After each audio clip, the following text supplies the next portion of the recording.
Well, welcome back, everybody. This is your anime Degens BS Hour 40. Tyler, my man, how are you doing? Doing great, bro. Doing very good. Excited for Thanksgiving coming up. Honestly, it's one of my favorite times of the year. Uh, Heck yeah, man. I love Thanksgiving, Christmas, the whole holiday season. As soon as like Halloween is over, like I'm ready to crack it. Ready to oh get it yeah. cracking, you know what I'm saying? So Um one of the best things I think is that the weather is starting to get to that nice point where you can do whatever you want to do outside and it's like not killing you. Uh, right. so I like that. Yeah, that's good. I also get to cook so much food for my family and friends this time of year. This is really where I get to show off my talents in the kitchen. So it's always a fun time for me, bro. I get to show off my talents too, but on how to eat, bro. We would be a mean combo. We got to set this up. Yeah. Give Um, me some of that. I got you. I got you. Um, well, today, guys, we have an AOT review. It's going to be the final episode, that hour and 25-minute episode that they promised us. I feel like they delivered. But before we get into that, Tyler has some news for us. Yeah, so Zom 100 news actually. Y'all know we was doing it on the rundown. We actually got the information that episodes 10 through 12, which is like basically they're gonna release them all at once on December 25th on Hulu, Netflix, Crunchy, the whole works. So pretty excited about that. We was kind of worried that we wasn't gonna get it for a while, but now we at least Yeah, got a date. So I'm really excited about that. Zom was very, very fun to watch. I was a little devastated when it stopped. yeah, So, especially it and coming out on Christmas, I got something to watch in the evening after everybody leaves the parents' house and just go chill and roll around on the couch for a little bit. Yeah. and I think that our listeners can expect a DGen episode with the remaining episodes. We'll just probably Hell go yeah. over them and talk about them and give our rating and all that good stuff, kind of like we do on the rundown. So it'll just be a little bit delayed. So I think it'll be all right. Yeah, yeah, we gotta spend some time with our families and enjoy the Christmas season. Yes, sir. But Tyler, you ready to get into it? yes sir. Let's do this shit. All right, this is AOT, the final chapters. So the final season ended up with a 8.99 on my anime list. And in this final episode, we get back to the final scenes. And where we start off is the strike team is pulling up on Eren. They've just landed on his back as him as the founding titan, and he is headed towards Marley's final holdout, that air base in the desert. So we've waited plenty of time. Y'all have heard me complaining about it so many times about it taking so damn long to finish this anime. I'm not gonna delay it anymore. Let's get after it. So the pre-credit scene, in case you forgot, we started off with the strike team confronting Eren via the airplane, and the first objective that this team comes up with is taking out Zeke. Problem is they have to find him somewhere in this gigantic body, and after they kill the quote unquote kill the beast titan that's hurling rocks at them on their back. So Yeah, go yeah, ahead. yeah. The beast hiding or whatever. I didn't think it was gonna be that easy, honestly. I knew there was something else going on, and we find out, that it's actually fake. So Yes, it was really odd. I figured it was going to be something like that, but it was odd that it turned out to be. I think it was Ymir. They said later in the episode that it was controlling these titans on his back. But yeah, just to refresh everybody that's listening, Eren has to be in physical contact with somebody with royal blood to access all the founding titan abilities. So that's why they're going after Zeke first. And Armin also poses a question. He wants to ask Eren, in what way are you free? Because that's one thing that he told him. He's like, I'm free to do as I please. You guys are free to come and try to stop me. So he's trying to figure out what the hell's going on here. yeah. I mean, that's a very valid question at this point, because if he truly is free, then uh why is he doing this, to everyone? So Exactly that, my friend. So the first chapter, chapter 3, is called "The Battle of Heaven and Earth." That's a dope title. I was just hyped for this episode, and I was like, all right, this is they're trying to hit. Um, so after they do kill off the quote unquote beast titan, they kind of realize, like I said, Ymir is controlling these titans that are on his back, and there's dozens of them. And we realize this is a Warhammer Titan ability. It's the ability to create different weapons, and they're weaponizing whole ass titans at this point. And yeah, then and go ahead. Armin, at this point Armin realizes that in order to uh kind of have a chance, I guess, he'll just have to like transform into his, Titan form and kind of blow Eren apart just so they can be able to have a chance at finding Zeke, because right now they have no idea what's going on or where he's at. So I mean, do you like he says those who can't abandon anything can't change anything. If I don't let go, nothing will change. In his this is what he's saying when he's talking about, hurting Eren, trying to kill him or whatever. Uh I mean, do you like that Armin has kind of stepped up? Kinda? I do. It's I think it's very significant. He is the person that can stop all this. He has the colossal titan power, which is like it seems like it's damn near a nuclear warhead when he transforms. So he has to be the person to do this. So him having this level of resolve and kind of getting it together and realizing I got to save everybody. I really like that.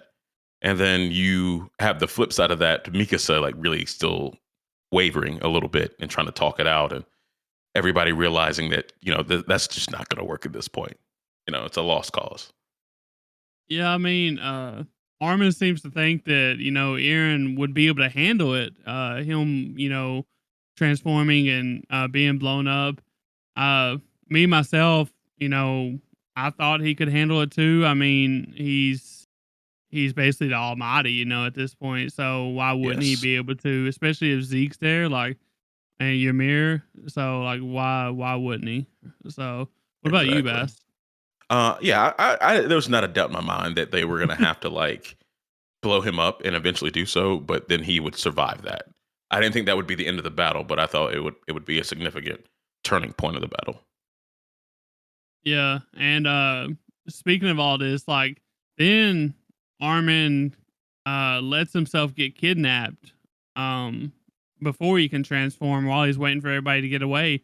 Did you did you agree with this? Like, do you think that he should have been more cautious, and especially since he was the key to defeating Eren? He should have been a little bit more on guard, I think.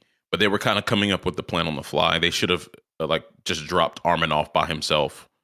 But the plane was kind of out of fuel, so they kind of had to just jump. I think if the plane had fuel, you drop him off at one part of the body, you guys go somewhere else and try to figure something out.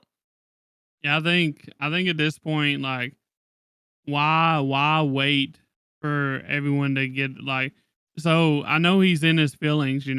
trying to wrap his head around uh, hurting his best friend and stuff, but still like you can't let your guard, like that's classic Armin. He's just like being himself at this point. We thought he really stepped up a lot, but then he kind of reverted there all at once.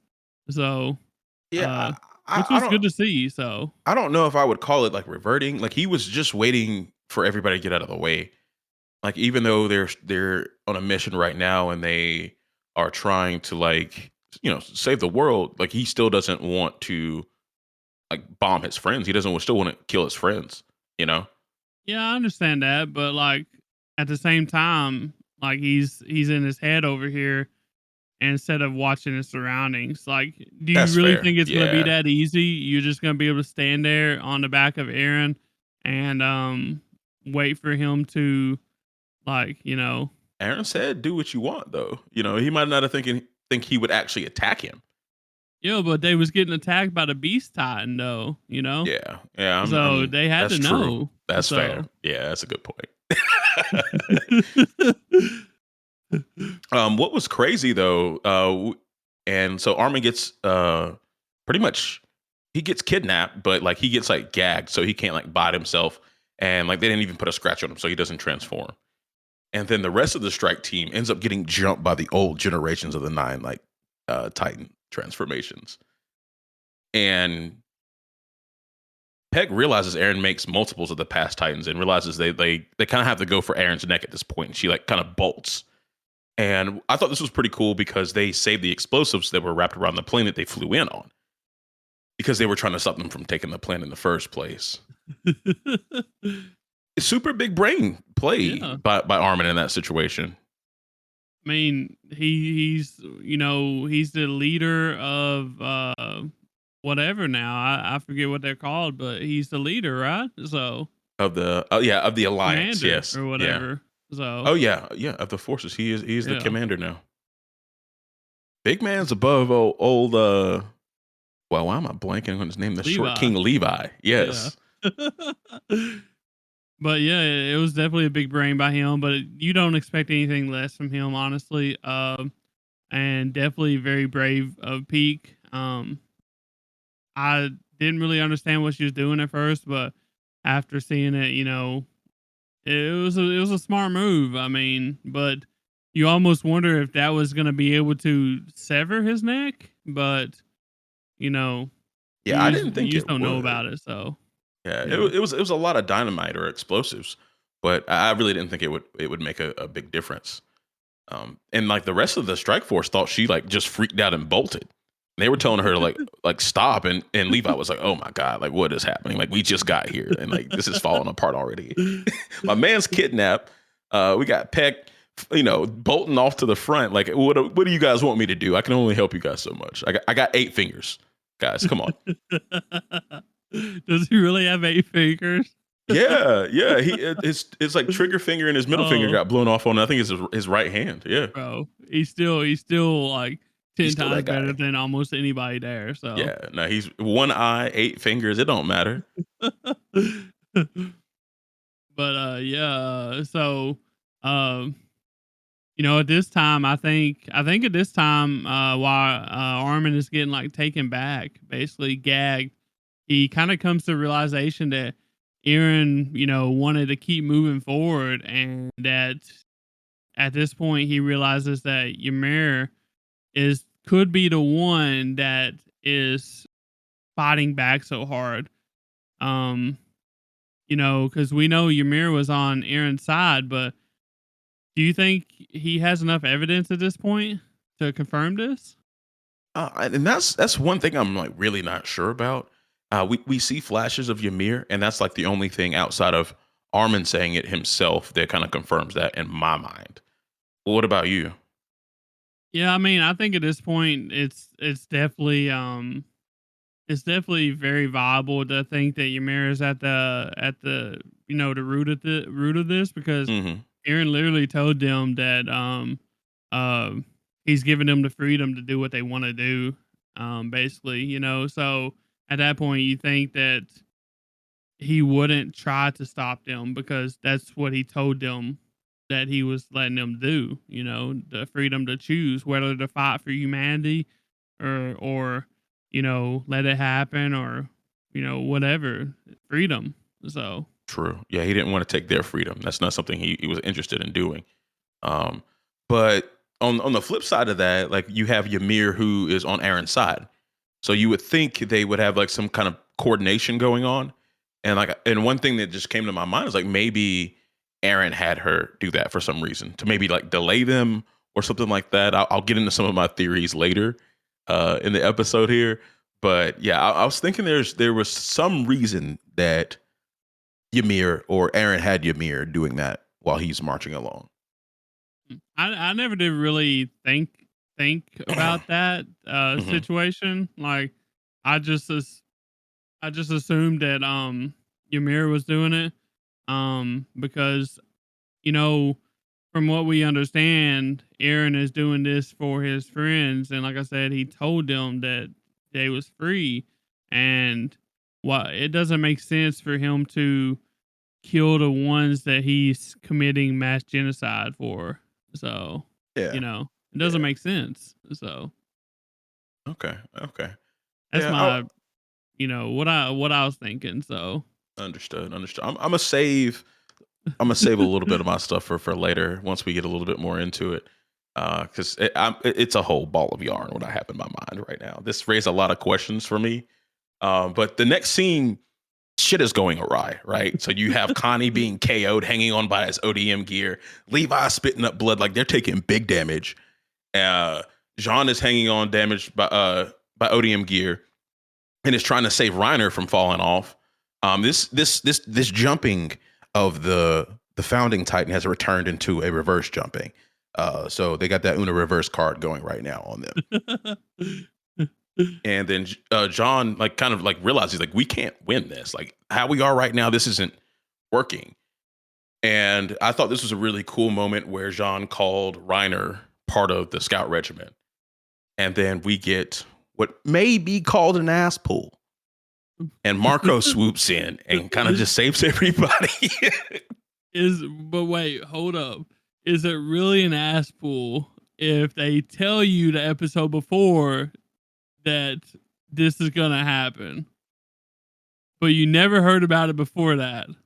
Yeah, like so we have Marco getting control of what type of Titan was that? I forget what it wasn't the Beast Titan, it was another Titan. Jaw Titan. It was the Jaw Titan. And he says on the boat last episode, bro, I think I can fly, bro. I got memories, bro. Yeah. So like it wasn't like a terrible ass pull, but like, 30 minutes notice is it's a little bit of an ass pull to me. I don't know how you feel about it. Oh, it's 100% an ass pull. Okay. Like they've had plenty of opportunities to tell us, kind of foreshadow this, and I haven't ever seen it foreshadowed. Even though we got like a whole arc dedicated to like the Jaw Titan and learning the history and shit, right? Right. So, and we still didn't learn this. And then all of a sudden, last episode, they're just like, "Oh, by the way, I think I can fly. I had a thought in my head, and I think I can do it." I had a dream I could fly. And let's say that he can fly. How can he fly that good when he's never did it before? He's a fucking bird. Like I guess it's instinctual and shit. I don't know. I guess. Maybe. Yeah, I have no. Bro, I have no idea. I'm being devil's advocate right here, the best I can. So this isn't even like the most ass pullish part of it to me, right? So they could have cleared this up. I think with just showing us panning over the back of the Titan. So you have all of these Titans from 2,000 years of these Titans transformations. If they had like maybe one or two like flying Jaw Titans, then it's like, okay, it's not ass pull. This has happened in the past, but we didn't see any of those. We didn't even see any other Jaw Titans with wings, And then, but the thing, the kicker for me was the fact that Annie decided to come. She was like, oh, now we have a bird. There's no reason for me not to come. So I'm here, guys. It's like, bro, they left on a plane. That's pretty much the same like mode of transportation. Like now you're ready to go. Well, the boat was sinking, she said, bro. No, the boat sunk because of Marco transforming. They can't write. I looked at this a few times. I rewinded this motherfucker. Yeah, but like this was definitely an ass pull, and the bad thing is that the thing about it is that when series close out like this, you're definitely gonna get ass pulls. It happened in Naruto, like yes. It happens everywhere. Like more than likely, it's probably gonna happen in One Piece. When we finally get it. So like it's just the way it is. Yeah, the writer, the mangaka is just write, and then they realize that they holy shit. Oh shit. And yeah, on the rundown this week when me and you were talking, it was like, yeah, I was worried about Oda knowing how to finish up a story for having wrote this for the last 20 something odd years here. One Piece for the last 20 something odd years. So this is kind of like the stuff I worry about when like great shows come to an end. It's hard to close them out in a very neat manner. And there were a couple of other I think inconsistencies throughout this episode that we're gonna get into later. But yeah, this is always the worry with such a great series. You have to live up to that and go out on a bang. Yeah. But It's yeah, unfortunate, but I mean, we just gotta deal with it because this is what we get, you know. yes, So sir, yes, sir. uh, I mean, it could I be it still could be much worse though. So true, true. I mean, I uh, still like the episode. It's just you gotta yeah. call it how you see a spade's a spade over this way. Um, yeah, but from here, Levi comes up with a plan and has the team break into two groups. First team is to go save Armin so he can blow up the founder's body, and that's Mika, Sakani, and Annie. Team two is to go after the Nape. You have Peck up there in the front. She's gotten trident speared through her chest by a Warhammer Titan. So Jean and Reiner are going to go try to save her and get the work done up near the head. I like this plan. It was a good plan. I think it's the only Yeah. way to really go about this whole thing. And of course, Levi comes up with it, our short king. And this is kind of where we get into Mikasa coming to terms with like, okay, we have to kill this guy. Like he's winning. And then you have the other people on Marco's back saying we'd be dead if it wasn't for Marco. So like we have to go in 100%. Like we can't have step here, Mikasa. So they send they send her to go look for Zeke because like you're a liability right now until you get your shit together. See, the thing is, at this point, like this shit was a disaster before they come off the plane. Honestly, because if they wasn't ready to kill Eren, they wasn't winning. And Right. it's crazy that it took them this long to figure that out. After their plan fell apart, their main piece got taken. Like then they figured it out. Like they should have known that in order to stop this shit, they was gonna have to kill. They was gonna have to come at Eren like he was gonna kill him. So it's Right. Bro's a god, like, and y'all are yeah, just some regular old people. Yeah, y'all have to have some resolve here. You got to be ready to do this. Can't go into war half stepping. That's just not how it no. goes. And if you do, I mean, you're just gonna end up like the alliance group did. So uh, Yep. dangling by ass pools. So Dangling from ass pulls. Love that.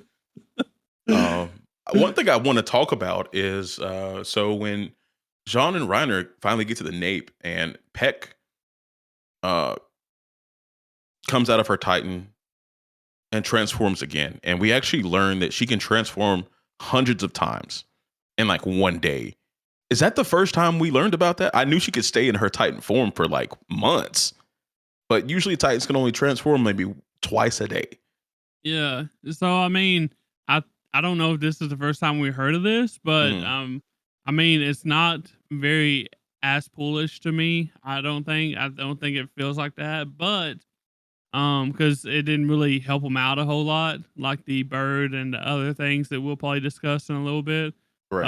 Um, but the thing that bothered me about this is, back when she first got impaled, she was halfway out of her Titan trying to detonate the dynamite or whatever, Mm-hmm. Um, so like in a real legit situation, why was she able to sit there kind of half in and out of her Titan um for that long while the fake Titan was just stargazing or something?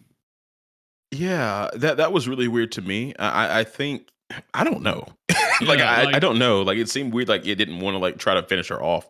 Like it stabbed her and then just stood there throughout the rest of this and it fight until Jean and Reiner came through. yeah, and it wasn't even a fatal stab. Like it was like through the midsection, Right. torso.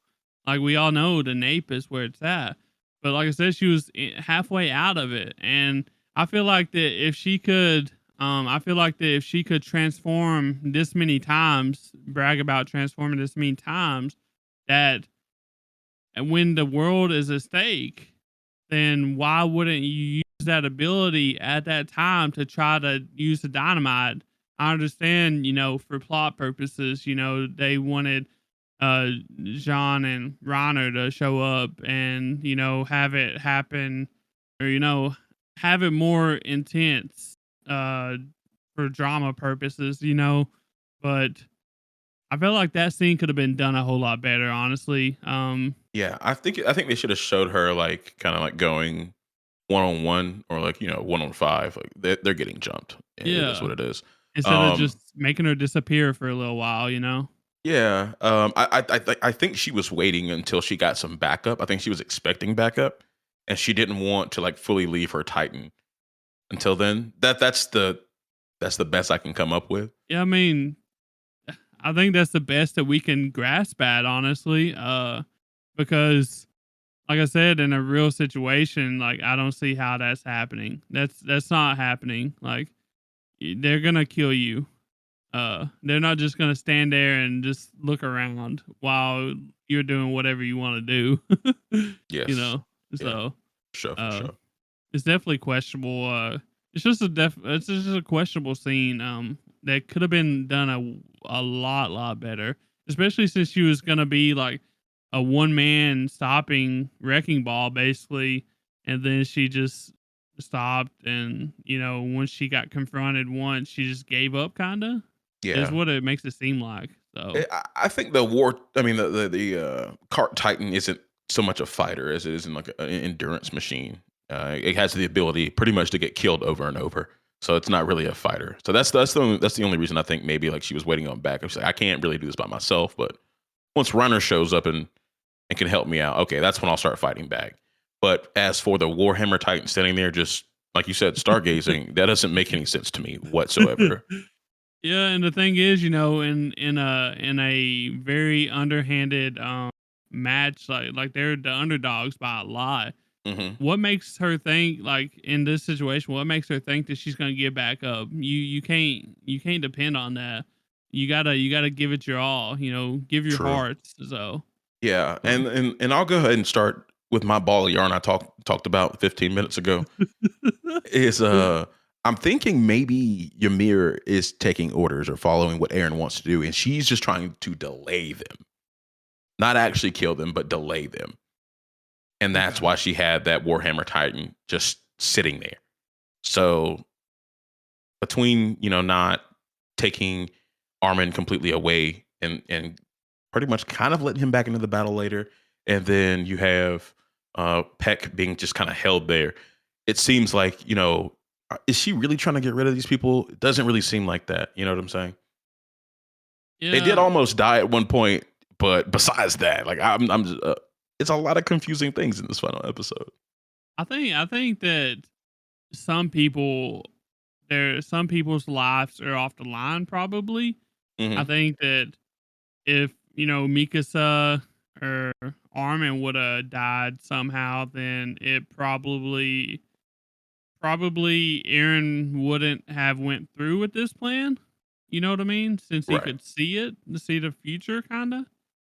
So, I think that he probably was okay with having Peck and them die.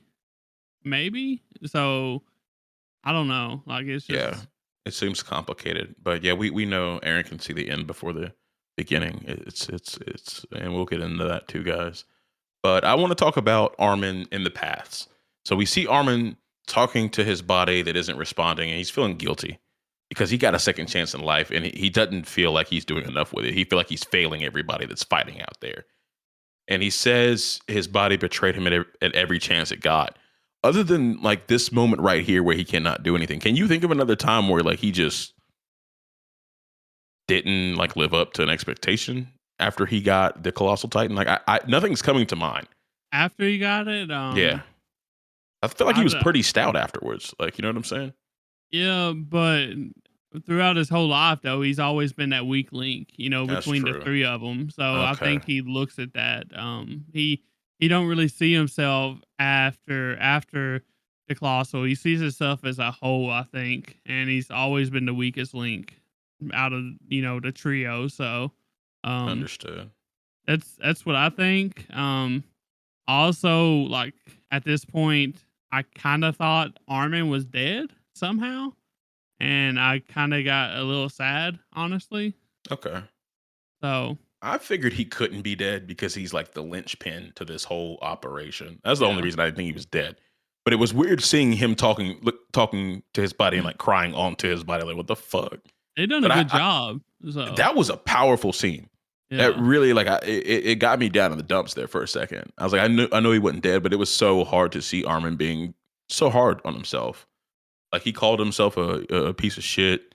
You know, he's told himself to get your ass up. Like you're human. You're human garbage. You waste of space. It was crazy. Like he's talking to himself like that after doing so much to get here. It was tough. Yeah. And I just wanna bring up one thing before we move on to the next part of the past. Hmm. And because this is, one of my favorite characters of Attack on Titan, and they honestly did him dirty, bro. Talk to Did me. Levi. They did Levi dirty. They disrespected him hard right What before happened? huh? What happened? Yeah, I'm interested now. What's going on? So, you know, while they was on the ass pool bird, all of them go back to fight or whatever, and they leave Gabby and Levi on the bird, right? Yes. Because his leg was injured. Hmm. Remember? Right. Right. Right. That's bullshit, bro. Like even without like he did like we said, he's got 8 fingers, 1 eye, and he's gonna sit on the back of a bird, whining kinda because he's got a flesh wound. I Like think. the man with no legs is 10 times better than Connie and the rest of Damn. them. I mean, yeah, maybe 5 times better than Mikasa, but 10 times better than Connie is accurate. Yeah. Yeah. Yeah. Yeah. Like the only one that can step with him right like is Mikasa, and she can't really do it like that. Right. I thought it was a good idea because he had just broken his leg and like maybe he needs a second. You know, a man's like you said, he's got 8 fingers and 1 eye, and now he's But got half a leg, bro. Like, but the give my man thing some is, space for a second. in a normal situation, maybe, but this is the end of the world, bro. This is where Levi needs to be Levi, and That's they did true. him dirty. Okay. Okay. This is some dirty shit, bro, and I had to bring it up. Yeah. And I also thought they were like waiting since he was so injured that they were waiting for an opportunity to use him as like like the final card. Yeah, and Because Marco stayed close. He stayed very close. Like it's not like they like left him out of the fight. And like Gabby was doing something too. Like she was waiting for a good shot to shoot off yeah, and so with the 50 looking cal. back, I think they did it because of the reason, because of what happens after what we're fixing to talk about. Hmm. Hmm. I think they did it because he would be free for that moment. But why you gotta I don't know, like why you gotta represent my man like that. I True. just did not like that at all. True. True. So True. at least make him feel like at least make us feel like he's in charge and he's like gonna re-enter the battle or something like that, instead of making us think that he's down for the count and where it matters the most. So Just gotta hold on for a little bit. Just had to hold on for a little bit, Tyler. Be patient. Be patient. okay, bro, that's my man right there. So Hey, I hear you. Yeah, Levi's the man. I want to touch on it's like maybe the final scene of this chapter of this episode, where they showed like people being forced over to like a ledge over the ocean, and you have like the wall titans coming and like stepping on them and cornering them on the cliff there, and then like it goes black and white, and this lady like chucks her baby up onto the cliff as she's falling, and they're like pushing the baby forward, and like the baby's red and everything else is black and white. I thought that was such a beautiful scene. It was kind of showing like even though that they were all standing there and pushing each other and falling over the edge, and like you saw scenes of people committing suicide, shooting themselves in the head, and like they just had some hope for the future, obviously somehow through this whole traumatic experience where they're pushing the baby forward in the crowd surfing the baby forward. I thought that was really cool and kind of showed like the human spirit and condition right there. It's like we are holding out hope that maybe this just stops right now. And I thought that was really cool. What'd you think about that scene? yeah, I thought it was pretty awesome too, especially since like all you could hear was like the baby crying, and it was grayscale with just red and Yes. um and I think you're right. Like it basically showed that there was still humanity left, even though that they was being killed, like slaughtered. They still they were still humans. They still cared, kinda, Yeah, it was but they people s- out there. yeah. Yeah. Fun fact though, that baby was actually voiced, and I'll say voiced. It The was a crying crying, baby. Yeah, yeah, yeah. the crying was actually done by the voice actor for Eren, That's super his cool. baby. So that was really cool to know.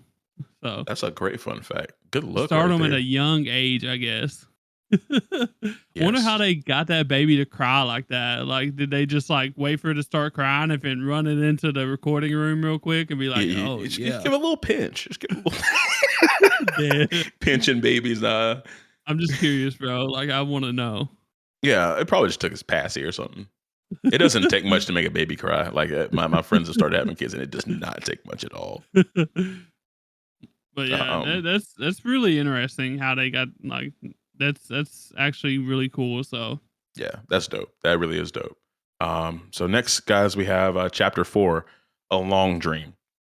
So here we're in the paths, and Zeke explains to Armin that Ymir has created an immortal body because she didn't want to die, and the past is she used the past to escape death, pretty much. So she's been here creating Titan bodies for 2,000 years.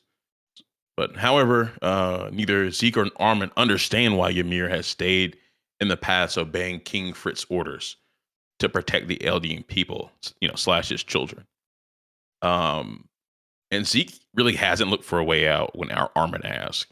And it's he's given up and doesn't see the point of going forward. He's like, we're gonna die anyway, like we're humans, whatever it is, what it is. Um, yeah, he pretty much says like we eventually die. It was interesting to see. Like, were you surprised like he had just given up? Like I didn't expect that from Zeke. I didn't really either. But I mean, like it just didn't make sense, and I guess in a way his words kind of made sense in a way. Um, for someone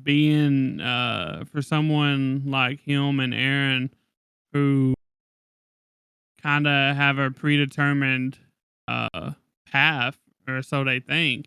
Right. They feel like they have hope. They have to have hope that uh they would be somewhat free or have a great feeling right before they die. And so I think he kind of gave up because he was hoping to get that relief. Uh He mentioned maybe there's freedom yeah. in the moment before death. Maybe people feel free, so he was kind of just sitting there waiting. Sad Yeah. shit. That's my thoughts on it. Like the just I think he was just gave up hope just because he has a chance of having that feeling again, that feeling of freedom. So Got it. Got it. Got it. And then next, this is a very pivotal point in this whole conflict. Armin picks up a leaf out of the sand while they're in the paths, and he's remembering the day that Aaron, and Mikasa ran up the hill, that famous hill, in a little foot race. And he said he found these moments and memories incredibly precious. It was something to fight for these small moments in life. And Zeke sees the baseball that him and Mr. Casaver, I don't know how to say his name, used to throw back and forth for each other. And Zeke says, "Man, you're kind of right. I could have thrown that baseball back and forth to that man forever. And I would have been happy." But to back up here, where did this man get that goddamn leaf? There's no leaves in the path. What was going on right there? And why do you think Zeke saw the baseball instead of the leaf? Like, what was that? I don't really think it was an actual thing. Obviously we know the paths is kind of a weird place. I don't think that was actually like a tangible item. I think that was like in their heads, and I think that Armin even though he seemed like he kind of started to give up, Armin's always been that one that believed when nobody else would believe. And so, you know, that I think that was his the visualization of him believing, Okay. in a way out of this. And then it kind of makes him believe, uh Zeke believe, when he's kind of sees Armin talking about it. He sees what he wants to see, though, the baseball. True. So True. Okay. Okay. I can get down with that. I can get down with that for sure. what about you? Like, what was your reasoning? Why did you think that it was there? I am really not sure. I thought it was really there because Zeke asked him where he got that. So not only could Armin see it and he picked it up out of the sand, Zeke saw it and like they saw it separately. But like you said, the paths is a weird place and we don't really know what goes down in there. We know Ymir makes Titans there, but outside of that, I really I'm at a loss for an explanation. So guys in the comments, or something, help me out here. The Discord, somebody. And I'm looking for I'll somebody. that's my best reasoning, best legit reasoning that I can give, but I got a secondary reasoning that I will say in a minute, and it's not going to be fun. It's not gonna be fun. Okay, okay. Um, so from there, I mean, Zeke kind of got woken back up from that moment and is ready to like fight and make and do his part to make things happen. And it allows him to like talk and awaken like the past wielders of the paths. So we Mm. know a few of these people, and this is an opening that helped Mikasa, Kane, and Annie free Armin. They were able on the outside of the paths. They were able to get some of the I'm going to call them bone or clay titans. Started fighting with them, and then Zeke shows himself so he can be killed to be able to stop the motion of the rumbling. And this is what I thought was a goddamn ass pull. Oh, it's huge, man. This disappointed me, Yeah. truly. It wouldn't have been as bad, I don't think, if they would have explained it. But so I'm gonna back up a little bit about the why. Where did Armin get the leaf, and why do we think Zeke sees a baseball? Okay. My beliefs are, um, they had to get the they had to find a way to get the ball rolling to be able to make Armin find a way to give Zeke hope, because as we know, Zeke is very knowledgeable about the paths. He said it Mm-hmm. many times. He spent many of hours there, trying to figure out a way, all that stuff. But he was lacking hope, is what it seemed like, from the whole story. But Armin gave him that hope. So now, um, basically, they didn't have like they didn't they didn't even explain how the past Titan showed up. He just kind of looked over his shoulders and they was there. So they didn't explain how they got out of the paths either. It just happened. Uh, so at this point, that is a huge ass pool. Um, you know, Basically to sum it all up, Armin had hope, found a leaf, and then with the power of humanity, makes Zeke gets his hopes up, therefore waking up old Titans and escaping from the path so that he could die and stop the rumbling. Is basically a Okay. summary of what just Okay. happened. All right. I guess I'll pull the next piece of string out of my ball of yarn now. So this is another reason I thought Ymir was like delaying them instead of actually trying to kill them. Right? The pass is her spot. Like this you pull up. This is Ymir's land. She controls what goes on in here and who comes and who leaves, regardless. Um, Only reason Eren can pull people in and out of it because she's like, you got it, bud. Whatever you want to do. So I just thought of this part of it. But maybe like Ymir let that leaf be there, or she gave them an object that they could use as a memory to get them back going. And then she gives the other Titan Transformers the ability to fight back.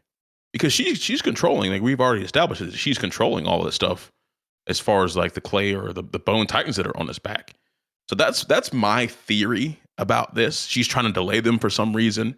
Oh, I still got some yarn in my ball, and I'm gonna keep pulling strings as we go along. But but I that's mean, I just added that in my mind to it. Yeah, but speaking of that, like, what reason does she have to help them when all she's been doing is trying to stop them? delay them. I'll get to it later. Delay. Okay, Yeah, delay. We're not far. I'm gonna keep pulling. I but can't give it up all. I can't give it all to you yet, but I'm gonna keep pulling. this I cannot say this loud enough. This is like a huge ass pool. Uh, you know, we Zeke said he'd been trying forever to get out. He couldn't find a way out. He was suddenly all of a sudden able to. I doubt it. Um, Armin literally said after they got out, he said that the reason they was able to get out was all Eldians was connected and Ymir was seeking a connection. That's not a reason. That That's is. an ass pool. I thought that was bullshit. That's bullshit. Like I really Yeah. think that's bullshit. Like it's unfortunate. It's really unfortunate. But we've had a But lot of good yeah, moments so far, and there's some bad moments. You got to point both out. yeah. I mean, overall, like at this point, like I'm having a good time. Like I'm enjoying the animation and all that stuff. I Right. think it's a really good episode. And then this happened, and I understand why it happened because there was no other way. Because like without this happening, um, the They, rumbling they, they, doesn't stop. right. Like So it's a whole clap, yeah. not a forfeits clap, a whole clap. Like it doesn't stop. So, but Right. you can't just ignore this. Like this is a huge ass pool. This is probably the biggest ass pool in the entire episode, maybe I'm gonna say the the whole series. show. Yeah, I'm gonna Yeah. say the whole show. That was the So most massive ass pull, and like I watched it twice. Once to for pure enjoyment, and then I watched it back again. So when I could understand it, and two, uh, have some things to talk to you about. But yeah, but immediately when I was watching it the first time, I was like, that's bullshit. Like I can immediately point that and be like, yeah, it's bullshit. Like maybe I don't understand what's going on, but that's bullshit. so it would have been something if, so hear me out. I Hmm. think they could have made it better if only if only Armin and Zeke was allowed to come out. And Zeke, they was able to kill Zeke basically and stop the rumbling. I think that would have made it better, and I think they could have dealt with that. But the fact that they just had all the past Titans show up randomly without no explanation on how, except for Zeke willed them to be awake. I Um, don't know. Yeah, and then all of a sudden they was taking over their bodies outside and helping fight the fight for humanity. Like that's just too much. Like Zeke and Armin coming out of the paths, sure, whatever, that's ass foolish, but it's doable. right. But not the rest of it. I just can't do it. I just can't let that go. So Understood. Understood. Well, we still got a lot more to cover from this chapter here. Um, a long dream was crazy. It was it a was. big turning point. But next we leave the body. We leave the paths. Zeke shows his face, and this is where your boy, the short King Levi, comes back. He sees Zeke presenting himself pretty much, enjoying the weather, and he goes straight for the neck, and the rumbling stops. Um, then Jean gets the explosives and cuts off the founder's head via dynamite, and then this is and then from here we see that blue worm. Not sure what that's called. It never told us. I'm gonna call it uh, maybe the source of this is the source of the Titan power. We know that much at the very least. We just call it the Reiner, blue worm. I blue think would be worm. a good, yeah. Yeah, let's go with blue worm. And Reiner's kind of holding it back because it's going after the head of the founder, where Eren is. And then we also see Armin blow up the founder's body. Like I said, it looks like a miniature nuke right there. Looks crazy. Excellent scene. But something we haven't really touched on while we've been talking is kind of like what's going on at the air base. Gabe, Peck, and Falco and Annie, they arrive there. That's where they land. And they kind of reunite with their parents and their families. And now everyone is overlooking this battle between Eren, Armin, Reiner, and this blue creature. And they're thinking that if the creature and Eren make contact with, the rumbling may start again. So I said that, do you think this blue creature is separate from Ymir, or you think it is Ymir? What do you think it is?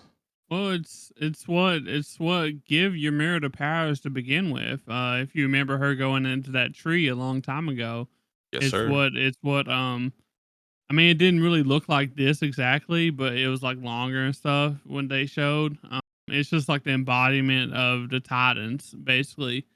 I think is what it is, and it's actually what when Eren died for the first time, back, uh, I forget when it was, end of the season or the first movie, or I forget. He died the first time, and it actually reached out and reconnected, right? So it was basically trying to do the same thing at that Right. point. So, Hmm. but Okay. Okay. I follow that. I follow that. So from here, the blue worm realizes like I'm about to take this L, and it creates a cloud of gas that eventually turns all the Eldians into what they call normal Titans, I believe. And the gas, it's like the same kind of gas from Ragako Village. It's the same thing that turned Connie's mom into a normal Titan. And Falco, Peck, and the Ackermans fly away to go fight off the blue creature. And I thought that was a crazy moment here. Peck, after everything she's been through, espionage, fighting, transforming hundreds of times a day, spending months inside of her Titan. This is where she said, "This is too much." Seeing her family get turned into Titans, and her It- friends. and her friends. That's very Yeah. true. How did that little moment make you feel? That shit hit me like a brick. Yeah, I mean, it was definitely sad. It was kind of very fast, so like you didn't get to think about it very long, but Mm, um I think I was hurt worse over the fact that Connie and them was gonna be turned into Titans after right, everything they've been through. That's just a tough way to go out, so I think, or we thought they was gonna go out, obviously. true. So Yeah, it was pretty sad. Like they had their like arm around each other, reminiscing over the past bad days, and making light of it in what they thought were their final moments. Very, very, very sad. Um, yeah, so we see Armin come out of that crater that he made, blowing up the founding Titan, and Eren transforms right after and pulls up, and they get the duking it out, and then we cut out to Eren and like an alternate timeline talking to Mikasa. But before we get into that, I would like to pull another piece of yarn. um, so here's one of the reasons I thought that Ymir might be delaying this. Right, Ymir knows what's going to happen. She knows she's going to get stopped, and I think everybody's goal at this point is to like she wants to be free. How does she get free? They get rid of the Titans. She doesn't have to be in the past anymore making these, and I think that she wanted what Eren wanted at this point. She's on this side, and I think Eren wanted to kind of have the Marleyans witness his friends beating him. If they do that out in the middle of the desert, where you got to, maybe some people can see it way off with some binoculars, it doesn't hit the same. But I think them fighting right in front of them when their lives were on the line, as they're getting killed by, normal Titans, and they're hiding and trying to fight for their lives, I think it hits harder that way, and it really makes them heroes. So that's the whole reason I thought she may have been delaying. That's a reach if I've ever heard of one, but that's the only reason I can make sense or try to tie every other inconsistency that we've seen from Ymir up to this point. Does that make sense? yeah, kind of. But at the end, like, didn't all the people that was gonna be witnesses or whatever that you're talking about, didn't they turn into Titans at the end?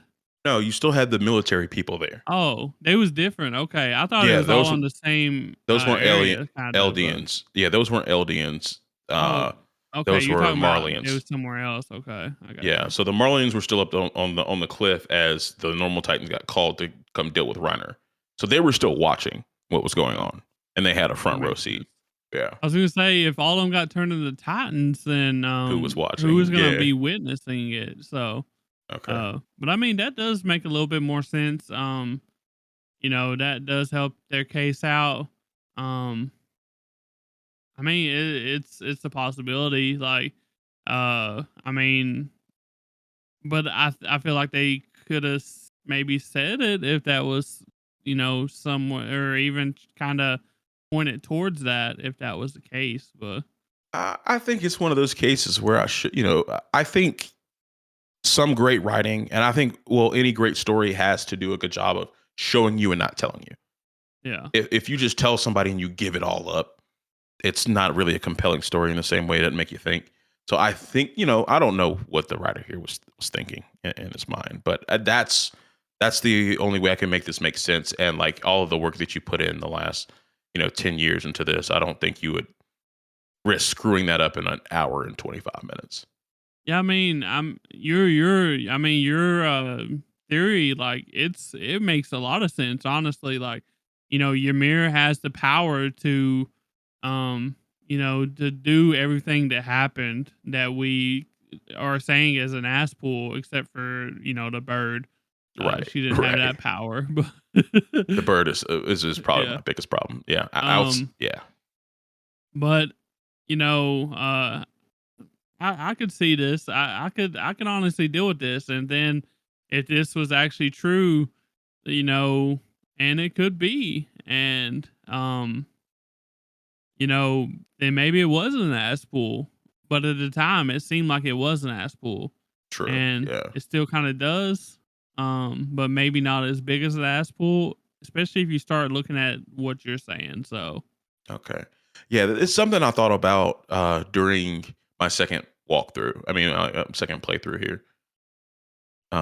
So this is the only really way I can make sense of it, and I think it makes sense that they would do it that way. But I want to hear what everybody else has to say that's listening as well. So y'all hit me yeah, up. what you have people that's listening to us, like, we want y'all to kind of chime in with us. We want y'all to go to Twitter or our Discord, the podcast discussion channel.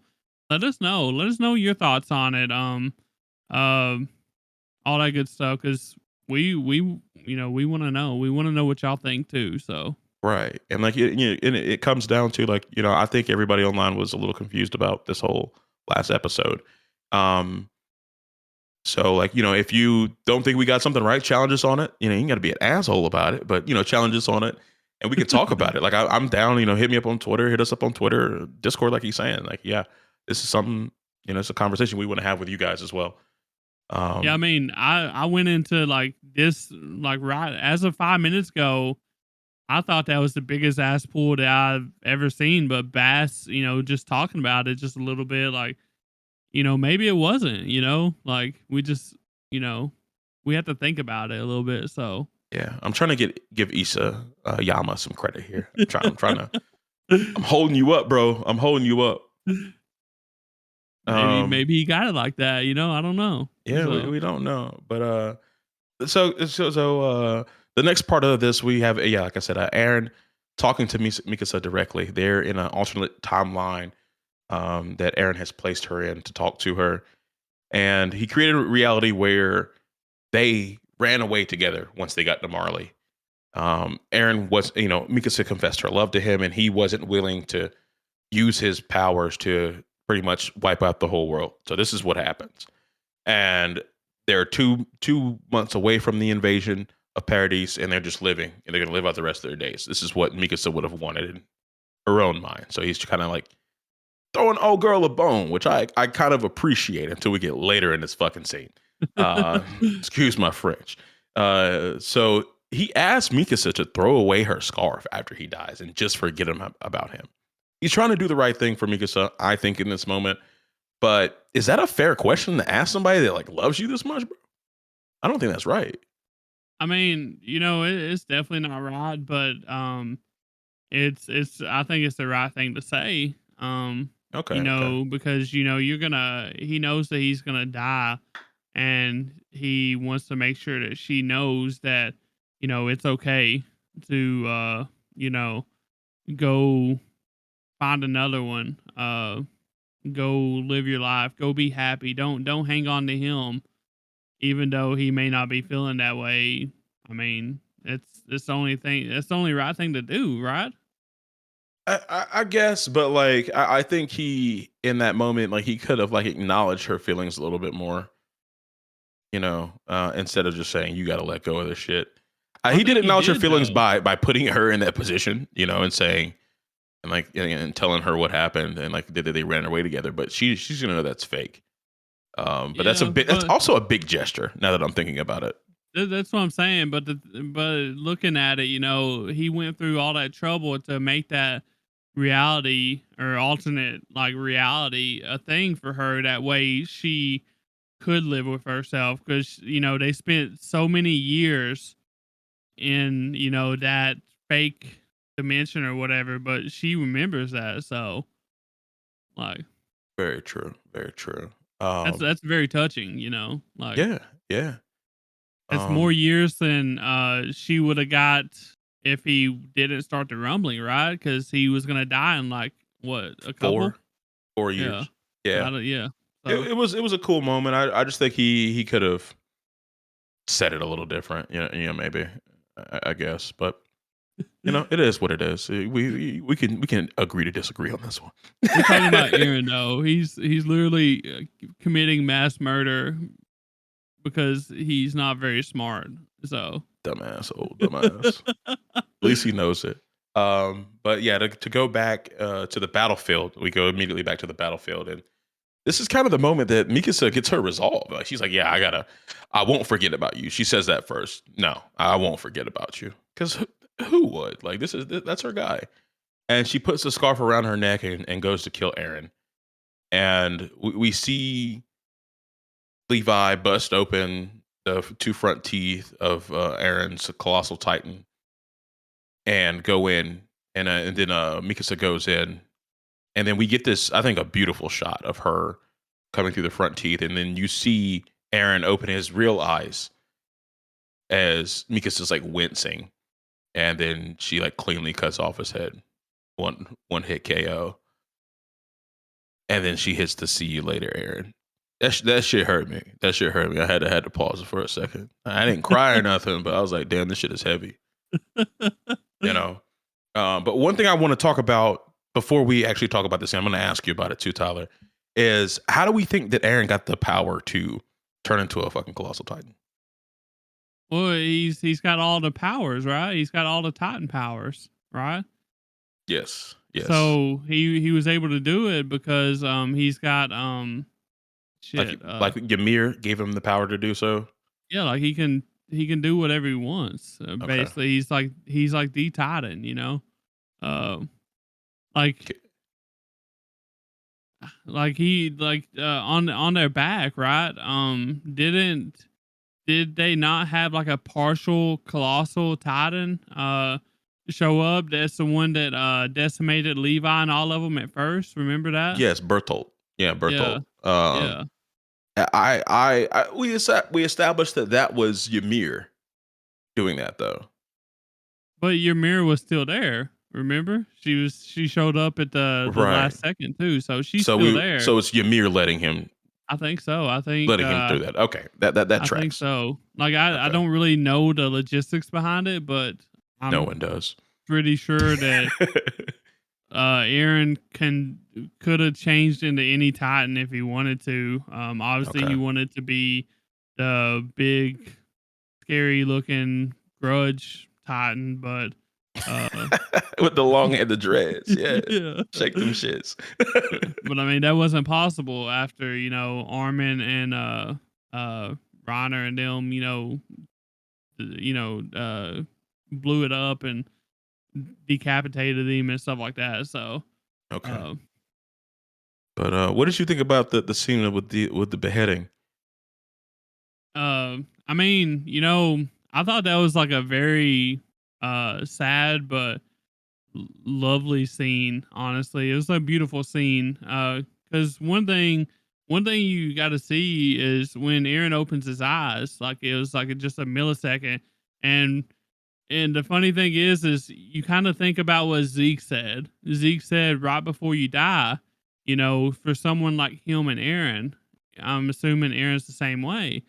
That moment of release, knowing that you're gonna be dead and you can be released, is the happiest moment that you're gonna get, basically.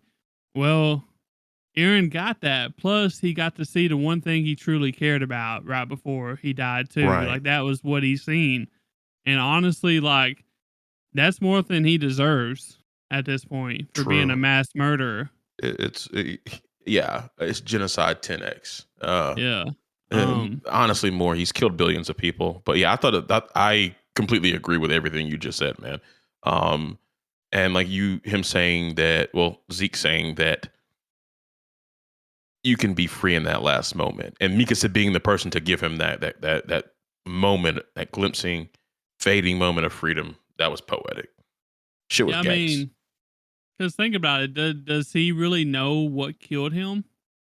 Like, it doesn't surely his stuff stops. Like he doesn't really know what killed him. He just knows he died, probably, right? Who, Aaron?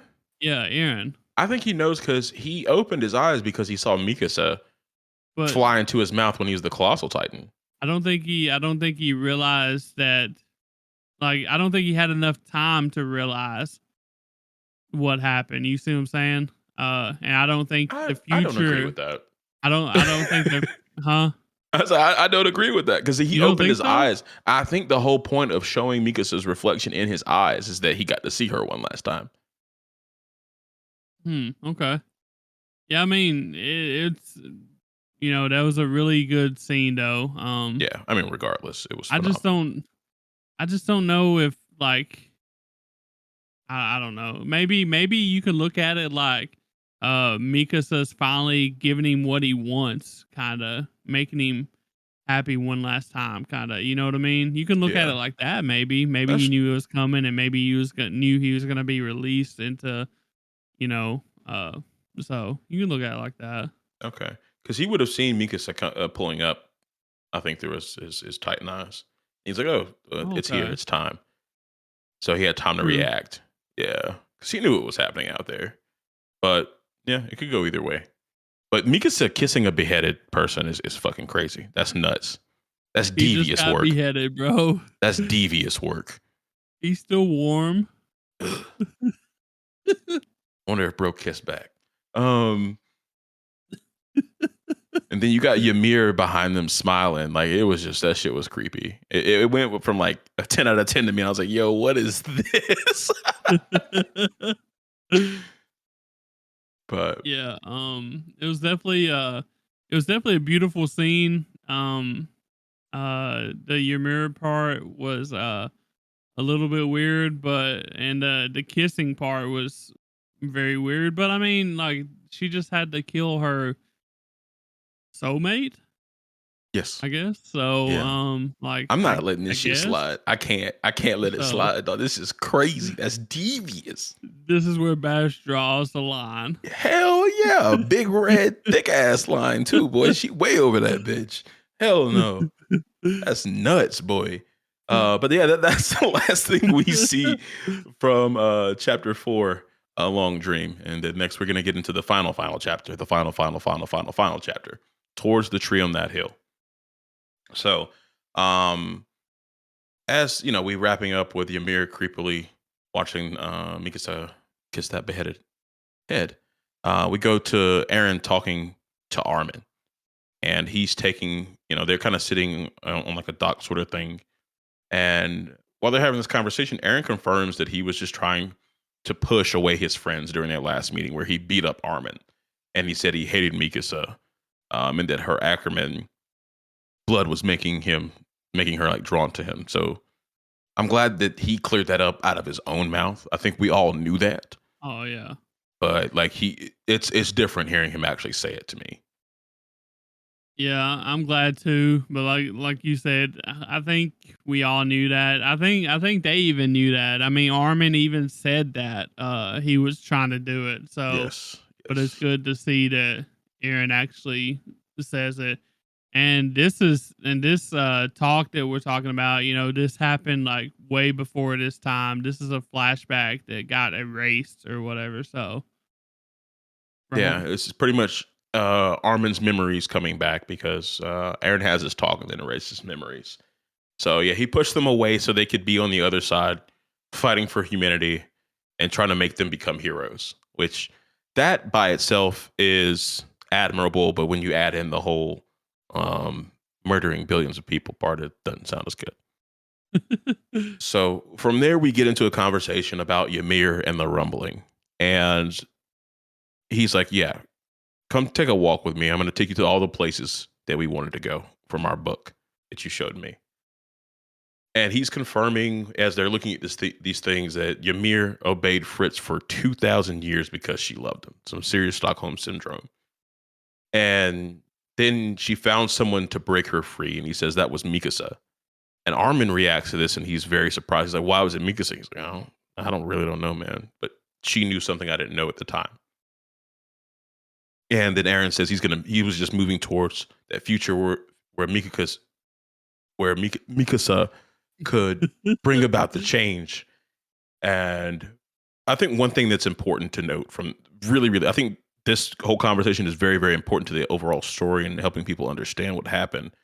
And an important thing I think was said is Aaron said the power of the founding Titan. There was no past or future to him. It was everything was happening simultaneously, and he was a very confused person during this period. And he also reveals, which was nuts, that he sent the Smiling Titan away from Bertolt to his own mother. So, how did you react to like those last couple of points in this scene? This part of this scene, like how did that hit you, man? Yeah, I mean, the fact that like when I found out that he was the one that sent, basically killed his own mom, um, like that was like crazy for me to hear. I guess Hmm. I was just like shocked, very shocked. I was like, "There's no way that he done that." But we're talking about Aaron here now, So as far as the other thing, like it kind of makes it a little bit easier to uh like feel sorry for him in some ways, knowing that he wasn't able to like he had all that going on in his head, like a normal person just being given this, like it would be hard to uh handle, I guess. Yeah, it'd be hard to keep everything straight and like make good decisions if your past, your future, and your present are all happening at one time. Everything that you can remember from these powers is happening at one time. And you have some power of control, like to change some small things. But yeah, it's like, what do I do? How do I change to stop something? You know, Yeah, I mean it's something, but I don't think it's enough for me to be able to forgive him hell no, no. at this point after killing so many people. So Yeah, yeah. That's not something that's forgivable under any circumstances. Um, and then after this, they're kind of looking over a sea of water and the ocean, right? And Armin kind of finds out. Well, he asks, you should really be thinking about Mikasa's feelings, and it's like, you think she's gonna be able to like live on and like find new love and live a happy life. And Aaron's just kind of like, I don't know. And Armin decks him to the fucking floor. Great move. It was quick too. Boy pulled the trigger quick on this one. But yeah. then we get a scene where Aaron's crying and saying, I love Mikasa and I want her to find her own happiness. And I only told her to like try to move on because, I want her to be happy, but I want her to cry over me for like 10 years. and he's talking about feeling bad about the billions of people he kills, and he doesn't want to die, but he couldn't figure out a different way. And this was one scene. Even Dan sent me a picture of the scene once I confirmed that I finished watching this episode. He's like, "Did they fix this?" And I was like, I don't know. It was a little pitiful, but I thought it was good. Thought it was really good, this scene, because this felt like the real Eren to me. I felt like he kind of like finally dropped the act. And but how did you feel, Tyler? Um, yeah, I mean, I really, really liked that he showed his true feelings, and like we've been seeing like a him putting on a facade for so long. Emotionless Aaron for so long. Um, and we actually finally get to see his true self. Like what he really thinks. Especially talking about Mikasa. The only thing about this scene that I didn't like was the punch that caved. Like I'm gonna call it the punch that caved in the cheek. Like I get it that Armin punched him, but why you gotta make it like The push cheek. indent his cheek the whole time? Like that took away from the scene, honestly. Like this was supposed to be a very emotional scene, where we finally get to see Eren in this state again and showing his true self and breaking down kind of, and his cheek just like pushed up like somebody like the only way to have that happen, bro, is if if you got the fist just staying there on it. Like there's Right. no way that's happening. Uh, and that just took away from the scene for me. It's a small like nitpick, but I think a lot of people had complaints about that, honestly. So Yeah, I didn't like it either. I thought it definitely like drew my attention away from what was actually going on in the actual conversation. yeah, it In a was a very weird important moment in yeah, conversation. Yeah. it was a weird creative decision, and I don't know if the manga like stayed on that for a while or not. Like I didn't really read the panels. Hmm. Um so I'm just wondering like why they emphasize like that uh like face, like the face, like the cheek staying that way. We know Armin hit him, and we know that Armin put everything he had into it, but it doesn't need to be that way, like especially you know in a scene like that. So That's fair. Yeah. That was a weird stylistic choice for the moment. They could have left that out. But yeah, as we see one final breakdown, because I mean, old Aaron before he had the long hair, he used to break down and cry a lot about different things, and we got that coming back. And but now he's talking about how terrible he feels for killing billions of people. Armin's like, what are you talking about here, bud? And Aaron reveals that he will kill 80% of humanity. In the manga, Armin actually learns this at the beginning of this conversation when they're sitting down there by the dock. And a lot of, from what I saw online, a lot of people thought Armin hardly reacts to this. And they kind of went about their conversation in a similar way to what they did from there in the anime. So I think it may have been better this way. But Tyler, did you look into this at all, or did you hear anything about this? no, I didn't really hear anything about this particular like placement, I guess. Hmm. I do like I said, I really enjoyed this whole scene for the most part. I thought they done it pretty decent, and I also think from uh, uh social media standpoint, I think that a lot of people, the majority of people, are saying that the manga did it way worse. This whole scene right here, Yeah, and I think and that what I was yeah, just saying has a lot to do with it. and everybody said that the anime changed some of the dialogue and like moved some stuff around, like Bass is saying, to make it actually better. So, um, like I said, I didn't read the manga. Bass didn't read the manga. We just kind of see what we're seeing, seeing what y'all are probably seeing too. So I know Dan read it, but unfortunately, he's not able to be with us tonight for work issues and stuff like Yeah. that. So Yeah, uh, I went and looked on some forums, and people were saying it was an odd thing that Armin hardly react to that, especially with how um I, I don't know if righteous is the right word, but he has a good moral compass. You think he would be way more distraught in the manga, but they did a good job here. I think it was probably better this way, like the manga readers are saying. yeah. Um, I and know then I know that was like a really big complaint for the manga people when it dropped was this whole scene and the fact that a lot of them were saying that the anime did it way better. So that's got to be worth something. So true, true. So from here, we kind of start to get into like the details of the logistics of this rumbling in the future. So Aaron tells Armin, it's already been determined. And Aaron actually says he's tried to change how this went, but it always ended up exactly how he saw it in his memories. I thought that was a great detail to add. I think it was important for us to know that.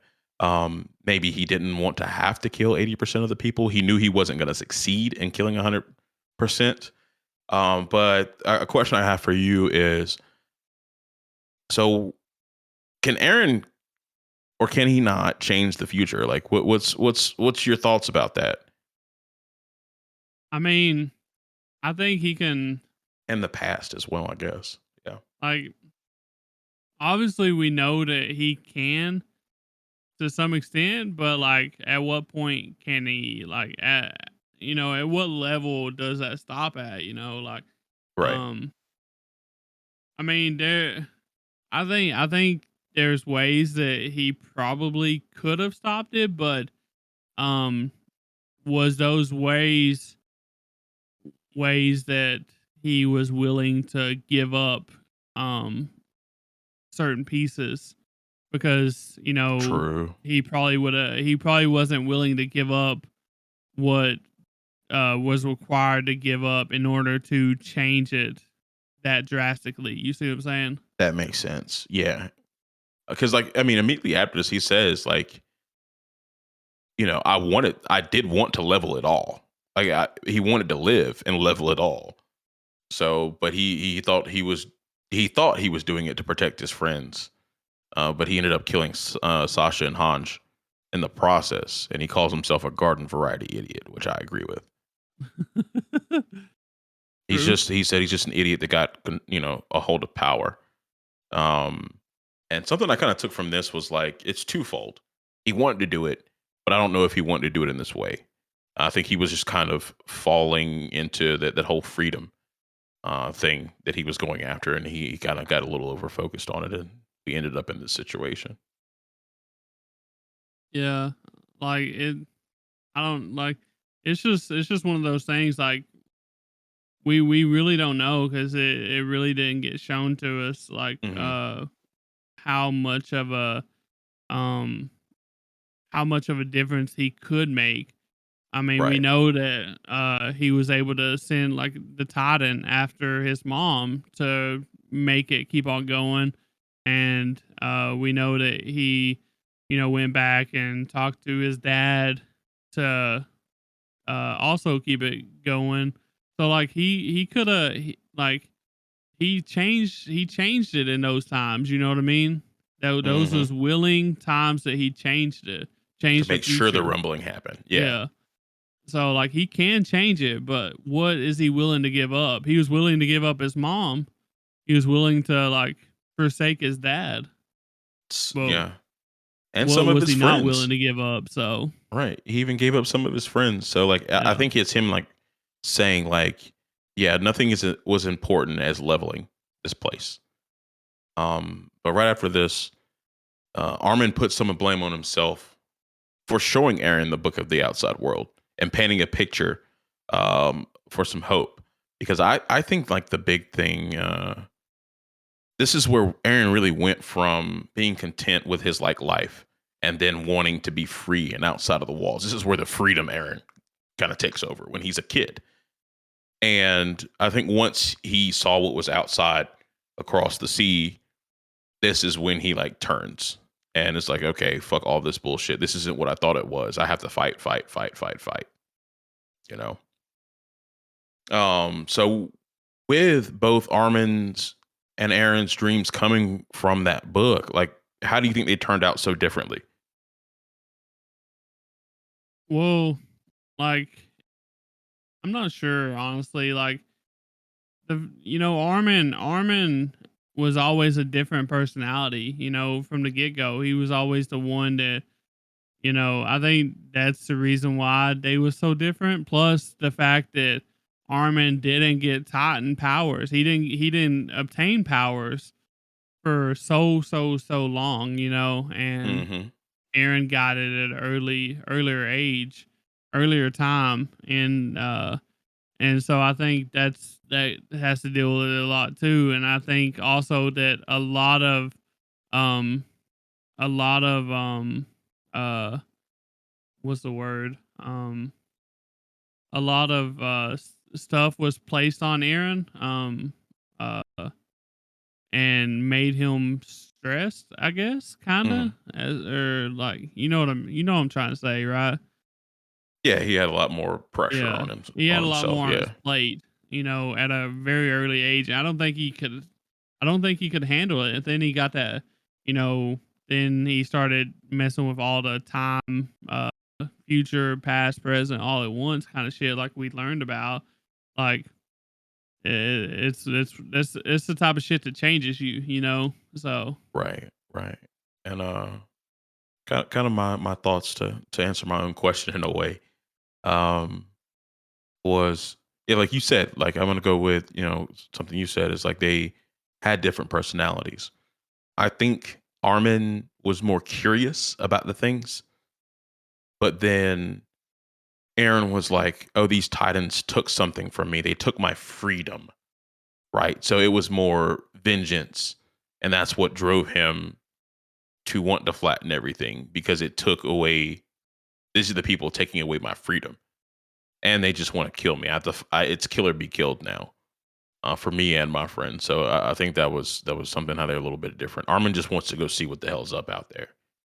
And yeah, I think that's one of the reasons in this moment Armin is like kind of saying, "Yeah, you were always focused on the horizon, what was out there," but he's down looking at the actual ocean. He's looking at the lava where Aaron took him.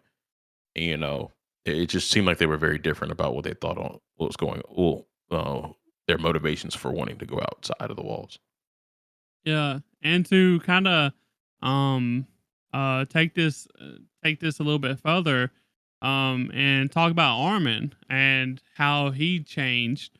So in this whole scene, we learned that obviously this happened before all this, and Aaron's telling him his plans, and he was going to demolish 80% of humanity and all this stuff, and honestly, a past Armin probably wouldn't go along with this, but this version of Armin that has seen more, he went along with it, and he basically agreed, and like kind of, made Aaron believe that he was doing the right thing, and he was just like, I'll see you in hell. Basically like we're bros. I'll see you in hell is basically what was said, kind of in their own Yeah. way. So after all that being said in this scene, like, has your thoughts of Armin changed any? Like, has your opinion of him changed? No, I don't think I think what he meant, he was putting the blame on himself because he felt like he made Aaron this way. That's what I thought he was kind of saying instead of being like, okay, this is okay. I think he felt bad for his friend because he feels like he put his friend in this situation more than him being okay with it. I think he says thank you to him because he knows that without Aaron doing something, that Marley was going to come kill them all. They have Zeppelin balloons and cannons. Like they couldn't have fought back against them. There was nothing they would have been able to do, so they would have all died. So that's what I think he's saying thank you to Aaron for, not for Yeah. actually killing everybody. You know what I'm saying? It's like, Yeah, thank you for putting this burden on your shoulders, so we didn't have to. I just don't. It kind of made me think. Like, it kind of made my opinion of him change a little bit because we always know Armin to be the guy that has the hope. That there's got to be a better way.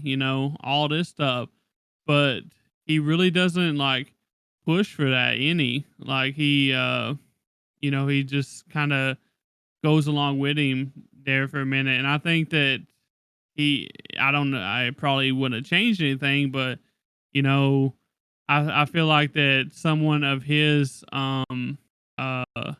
personality, uh you think that they would kind of just not just go along with what Aaron or his best friend is saying when it's gonna cause his best friend to die along with 80% of humanity. You know what I mean? Right.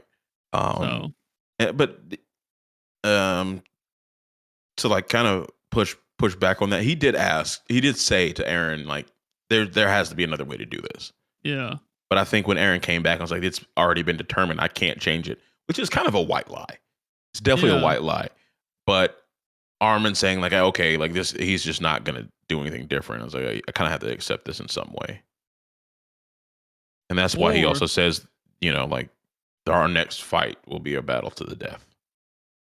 yeah. I mean, or you can just kind of, make him, uh, make him not content, I guess. Like Hmm. if Armin maybe went down a different path and made Aaron, regret his last visit with him, kinda.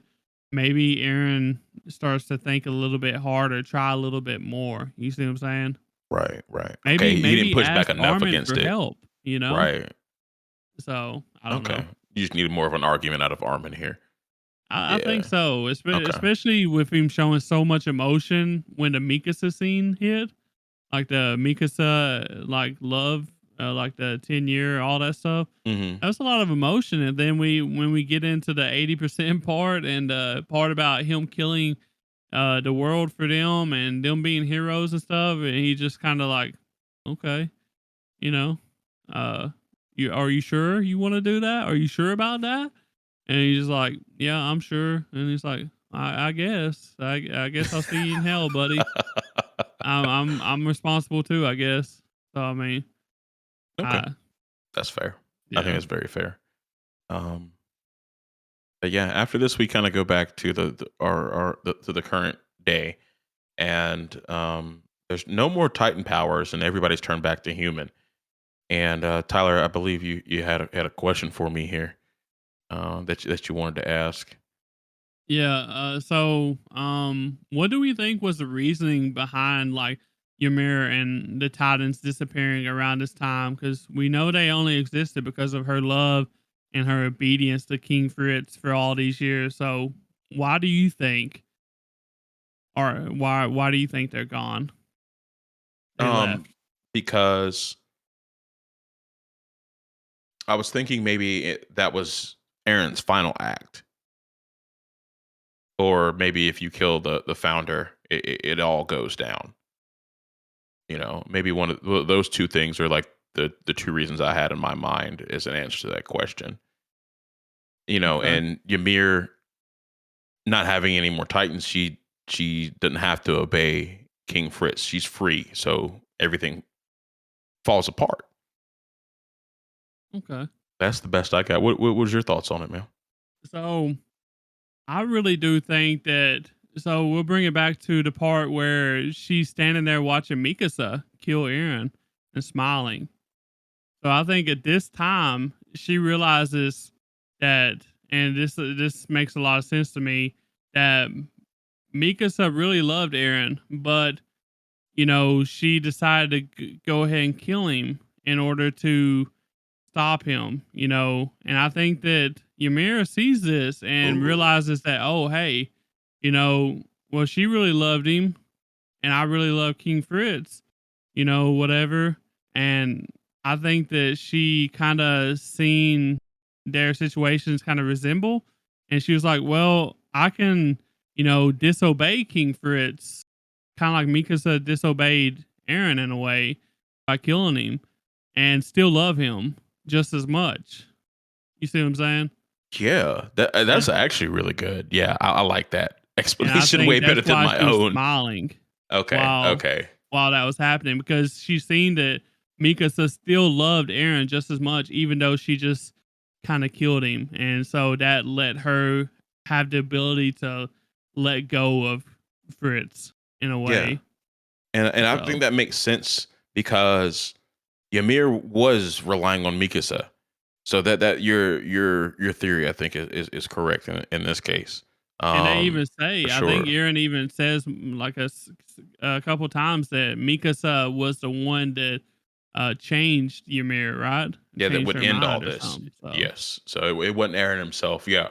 Yeah. Yeah. That I makes a think lot of that's sense. one of the reasons, or the main, like a theory behind it. You know what I mean? So Okay. Yeah. No, that's 100%. That's really good. Well, you convinced me on that one. I ain't gonna lie to you. Got me. Um, but yeah, everybody's kind of coming back together. Levi sees his fallen comrades, and like he says to them, I think this is the future that you all gave your lives for. And I think for the first time ever, we see Levi crying. He does the give your heart salute, and that was a heavy moment for me, man. I was like, damn, like why am I crying right now? Shit was crazy. for a crybaby like me, like I held out the whole movie Oh, until you this hard point. now.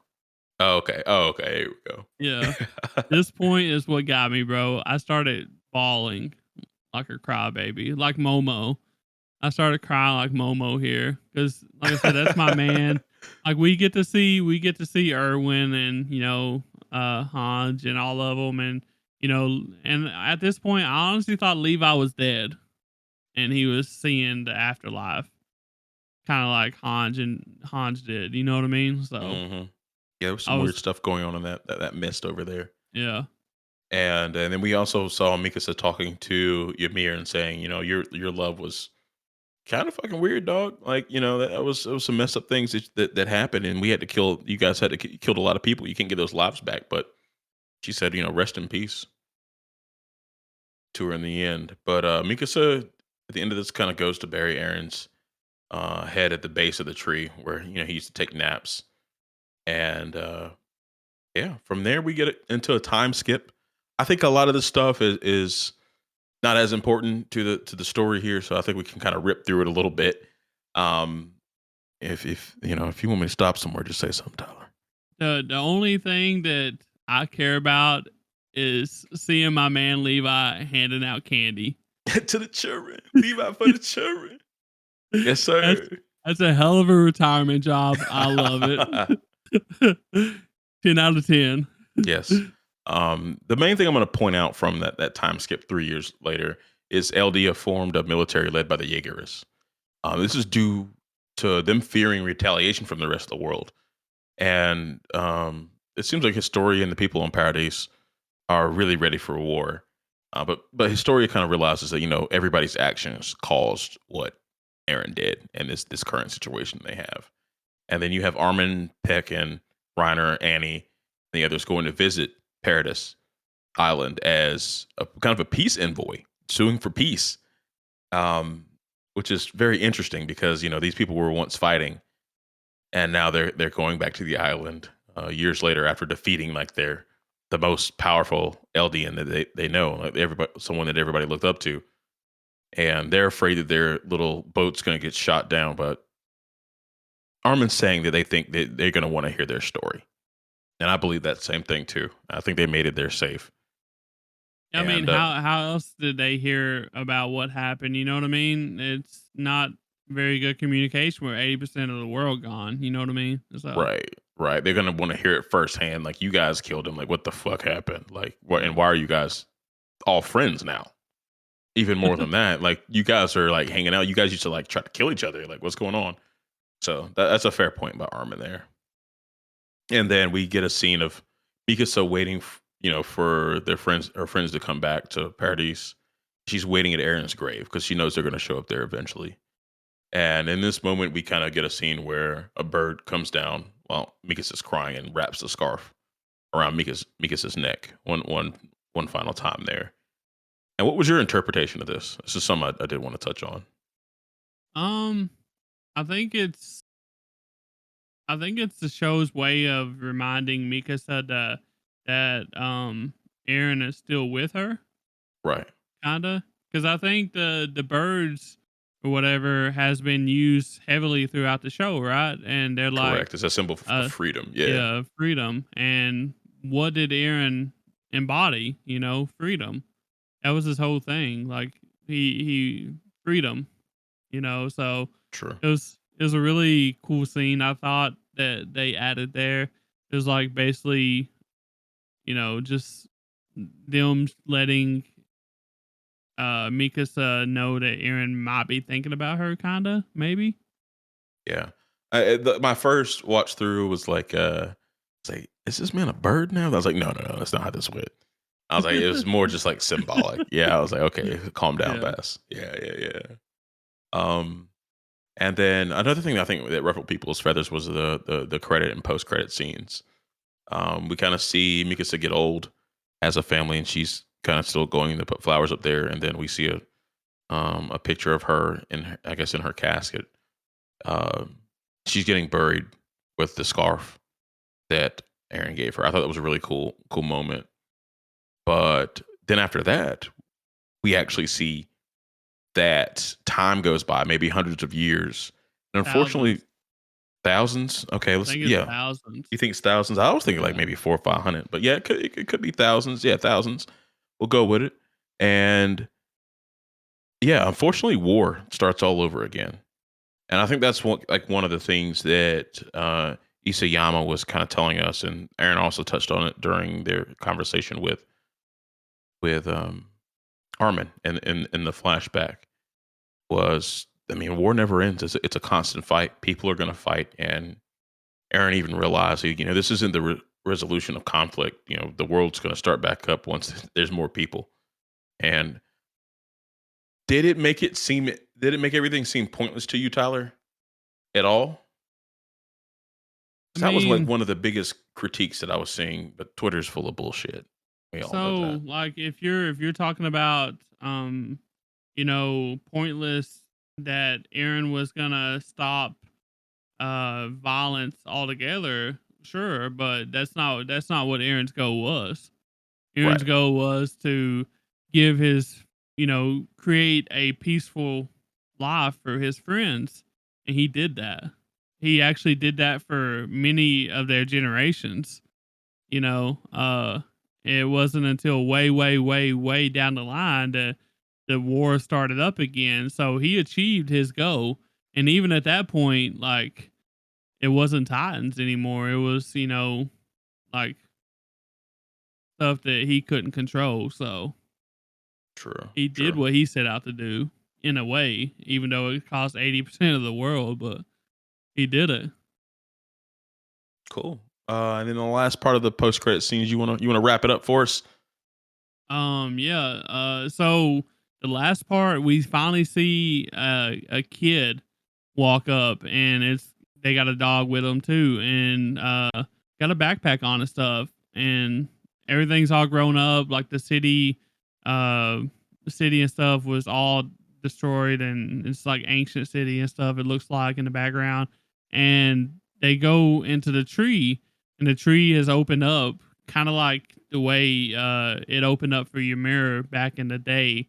It's got like a little hole in it, and the kid goes into the hole. Um, and it's a weird way to end this, honestly, I thought. Because, like, does this set it up for like a next generations type thing, or like a sequel, like possibilities? Like, what are your thoughts on this? Um, so I was thinking like it was just like showing a cycle, maybe not a cycle with the Titans, but saying that, war is always gonna be war. People are gonna fight, and that's just kind of like more or less ingrained in humans. Like I think ever since there's been tribes, it's just part of the human condition. We fight with our neighbors. Unfortunately, there's a lot of love in the world. and there's great people, but I think there's always going to be people wanting to fight each other for some odd reason. And I think that's really the full circle cycle is what they were kind of showing us. Instead of it being a setup for like a sequel or the Titans coming back, I pray to God it's not. I think this. It was I thought this was a good ending though. I think it was profound in a way for me. okay. What about Yeah, you? I just worry a little bit that because that's how Ymera found the blue worm. She went down in a hole like that. And it's Hmm. just like you said, it shows that the cycle, but what happened at the start of that cycle. Like I don't know. It's gonna be weird. And we also got the pages or whatever that's coming out in April too, like the extension of this. So it's kind of like it kind of makes me curious, like what he's actually gonna put in there and Hmm. maybe set it up. Like I hope there's nothing. There's no more Titans, but Right. Maybe it's I like guess an we'll see. explanation because I think he knows like a lot of people have a lot of questions about this shit. It'd be cool if there was some more explanation, so I Yeah, can say I but was right. I would love that. but I guess that takes us about through it. It took us a little bit longer than we thought, honestly, but uh Yeah, we're almost at 2 hours here. yeah, Um, man, Tyler, I like was telling you we can talk. we had a lot to talk about though. There's a lot of stuff going on. But I guess we'll close it off with I guess our final ratings and our final thoughts. And maybe a thank you to Attack on Titan because it's a hell of a ride. So It is. It is. I'll go first since you brought it up. I'm gonna go in my final thoughts. I thought this was it overperformed for what people were telling me. The people thought that the wrap up to this series was going to be bad. But they did change some things from the manga to the anime, and I think they made some really good changes from what I hear. But I thought this final episode, as hard as I was on the first part of the final part, um, I thought this was really good. And during my initial like watch through, I was thinking, this is a top 5 ending for me. They had some really profound moments. It made some sense after their first one. That's why another reason why I watched it twice. But I thought it wrapped it up as about as well as you could expect. There were some inconsistencies and some ass pulls, which I explained away in my own way while we were talking here. So if those things are true, maybe we get some explanations from Isayama at some point. But my rating for this specific episode, I might have to go like a high 8 here. I thought it was really, really, really well done. oh yeah, okay. Yeah, Um, I'm gonna go with an 8-9 here. I think that's fair. okay. That's pretty. I mean, that's pretty on par. I think it's sitting at like an 8.99 right now on Mal, right? So, Oh yeah, that's uh, true. That's true. yeah. So it's really hitting right around where they got it at. For me, um, I went into this the first time I watched it. I really enjoyed it, and I think it was setting it like a high 7 for me, honestly, after the first time. And then I watched it a second time, and I really started, you know, figuring some stuff out a little bit better, and so it got a little bit higher. And honestly, during our discussion today, Bass talking and stuff like that, it made some of the things not seem as bad as I thought they was, especially the big, ass pool that we talked about in the middle of this. And, I thought this was a really good a decent ending. Like endings are messy usually. We talked about Yes. it. Yes. Um, considering that the manga was one of the worst endings, apparently, according to a lot of people, I had really low hopes for it going into it, but I think that it really outshined its manga counterpart based on the reactions and what I've seen. Um on social medias and stuff, and I would honestly probably give it a high 8.5 to high 8 myself now, after initially gonna give it like a 7, high 7. Um so it went up. One of the things that we did not talk on though that really hit it home for me as well was the music during all this. It was so phenomenal. Fire. Yeah. So I just wanted to bring that up. But I mean, there was just some minor shit going on that kind of, minor gripes, a couple ass pulls, but like I said, this is one of the better series of anime. So, like it's to be expected to kind of have some things going crazy, and we don't really have a whole lot of loose ends at the end of this, I don't think. So, I think he done a really decent job, honestly. So, Yeah, agreed, man. And I would like to say that thank you to Isayama for this story. This yeah. was the show that got me back into anime as an adult. So shout out to that. I think it was a beautiful story. There's so many twists and turns, and I'm definitely going to give this another watch. This whole show probably here soon. So thank you to Isayama. This was wonderful. I really really enjoyed this. Yep. A big thank you too. This was one of the shows. This was like the one of the first handfuls of shows that I actually watched when I started watching again.